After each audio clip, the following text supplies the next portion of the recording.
Nagpasaring si Senator Amy Marcos sa mga nasa likod ng People's Initiative. Wala itong binanggit na pangalan pero may tugon rito ang pinsan na si Speaker Martin Romualdez. Sa harap nito, nananawagan naman ang Speaker at ilan pang kongresista na itigil na ang bangayan. Narito ang ating balitang A to Z.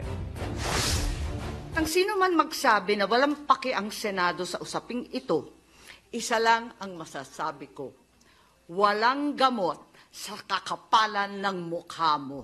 Ito ang maanghang na patutsada ni Senate Committee on Electoral Reforms and People's Participation Chairman Senator Amy Marcos sa mga nasa likod ng People's Initiative. Walang pinangalanan si Senator Amy sa opening statement nito pero sinundan ito ng palabas ng mga news clippings. Kapalit ng ₱100. Kung saan paulit-ulit na makikita ang nakababatang pinsan na si House Speaker Martin Romualdez. Wala kayong pakialam sa PI. Wala kayong pakialam sa PI. Wala kayong pakialam sa PI. Agad namang sumagot sa isang pahayag si Romualdez at sinabing ang ganitong pananalita ni Amy ay nagpapakita lang ng malalim na paninindigan sa isyong parehong importante sa kanila. Pero nakiusap rin ito sa pinsan na kung maaari ay walang bastusan. Hinihikayat pa nito na tapusin na ang bangayan at magtrabaho na lang.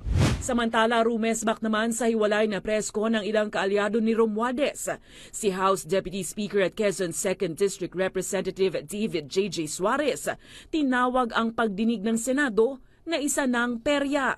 Yes, it's a circus. I mean, multi-academic na eh. Nag-rule na yung COMELEC kahapon and bank, suspended na muna yung signatures. So technically, yung People's Initiative, wala na yun.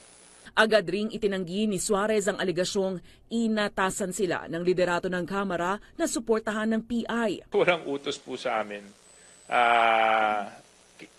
Tulad ng isinasalaysay di umano sa hearing na ginawa sa Senado.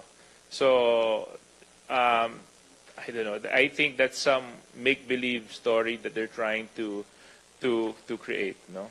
So, of course, I'm speaking from my point of view.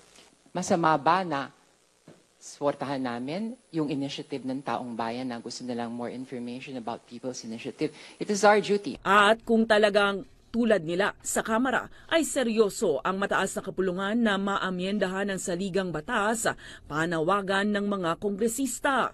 Tigilan na po yan. Gusto nyo bang ibasa yung RB 6 o hindi? Sabihin nyo lang po yung totoo para alam natin. Yung PI, naka-stop na po.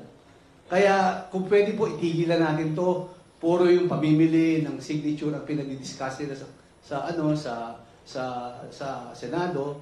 At ngayon, Kung seryoso kayo sa RBH 6 na yan, pag-uusapan na natin. Let's start the ball rolling. Huwag na natin pag-aksayahan itong panahon dyan sa ating Senate investigation. Kasi sinabi na ng COMELEC, tigilan na eh.